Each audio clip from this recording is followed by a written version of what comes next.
एक दिन लोमड़ी ने जंगल में सब दोस्तों को दावत दी। बंदर, रीछ, खरगोश और कौवा। उसने सबसे कहा, आज तुम्हें मैं ऐसा खाना खिलाऊंगी जो तुम कभी नहीं भूलोगे। सब खुश होकर आए। मेज पर बड़े बड़े बर्तन रखे हुए थे। जब सब बैठे तो लोमड़ी बोली, लीजिए जनाब, शुरू कीजिए।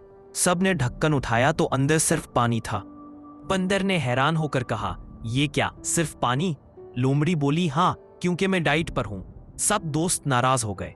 बंदर ने कहा, ऐसी दावत तो मैंने ख्वाब में भी नहीं देखी। रीछ बोला, इतना सफर करके आया और इनाम में प्यास। लोमड़ी हंसी और बोली, हाँ हाँ, बस मजाक था। अगले दिन बंदर ने सबको अपने घर बुलाया। उसने भी कहा, आज शानदार ज़ियाफत होगी। जब लोमड़ी आई तो बड़े फख्र से बोली, देखते हैं बंदर ने क्या पकाया है। बंदर ने एक लंबी सी तंग बोतल रखी जिसमें शहद भरा था। सबने चम्मच से खाया मगर लोमड़ी की लंबी नाक अंदर ना जा सकी। लोमड़ी चिल्लाई, ये तो धोखा है। बंदर ने मुस्कुराकर कहा, नहीं दोस्त, ये बदला है। जैसे तुमने हमें मजाक में भूखा रखा, आज तुम्हें मजे में भूखा। Be surprised when life plays one back on you.